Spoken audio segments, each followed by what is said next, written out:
You ever wish you could just duplicate your favorite fruit tree? No seeds, no waiting, just boom, a new tree? This isn't a scam. It's called air layering. It's what champs do, and it feels like cheating.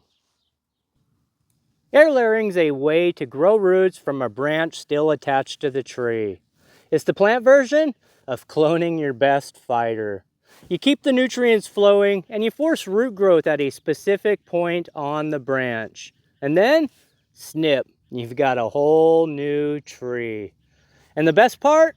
You don't need seeds, you don't need pots. All you need is this special trick.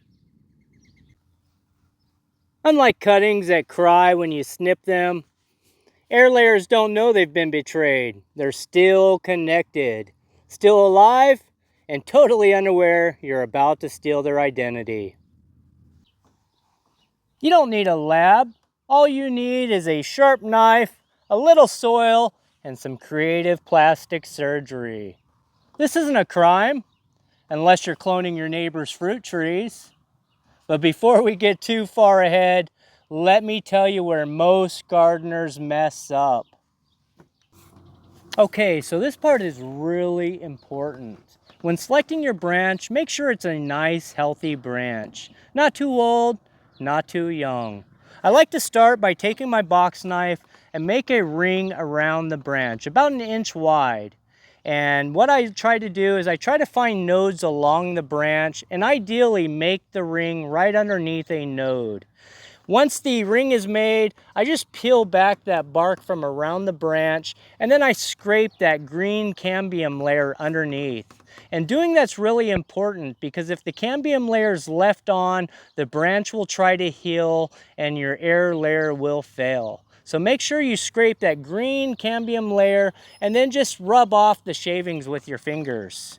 Once done, I take my paintbrush, dip it into my trusty gel, and I paint around the ring of the branch, a little above and below, ideally on a node if there's one there. And once it's painted up, I will take my Ziploc bag and I'll just score the bag right through the center. And I'll just, with my fingers, push the soil out just a little bit so I can wrap this around the tree. Make sure this baggie's not on super tight and the soil inside's not compacted, because if it is compacted, it'll be harder for the air layer to root. And with the baggie on, I'll take a couple pieces of mechanical tape and I'll just tape the baggie in place so that it holds fine.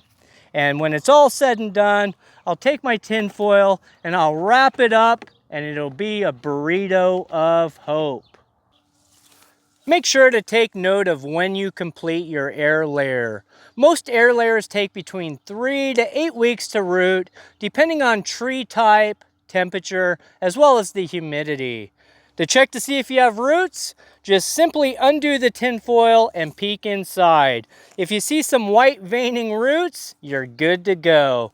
Just cut below, pot it up, and boom, free tree. Most softwood or semi-hardwood trees root like a dream. Figs? Forget about it. Mulberries? They root like they want to become an army and take over your landscape. All right, well, let's go ahead and cover a couple common mistakes. Not enough moisture equals no roots. Too much moisture equals a moldy bag. If you have your bag on too tight, that's the death grip. If you forget about your air layers, they'll become dried out twigs. Air layering is the most underrated skill in all of gardening.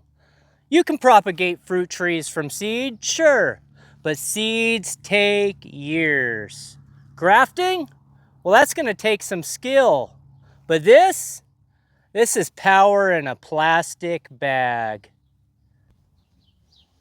I've cloned an orchard, and you can too. It just starts with one branch. So hit subscribe and join the clone army. And if anybody asks you how you got so many trees, tell them the trees wanted to multiply. If you want to see a step-by-step video on how to propagate by air layer, go ahead and click this video. And until next time, green thumbs, God bless, and I'll catch you in the next one. Take care, everybody.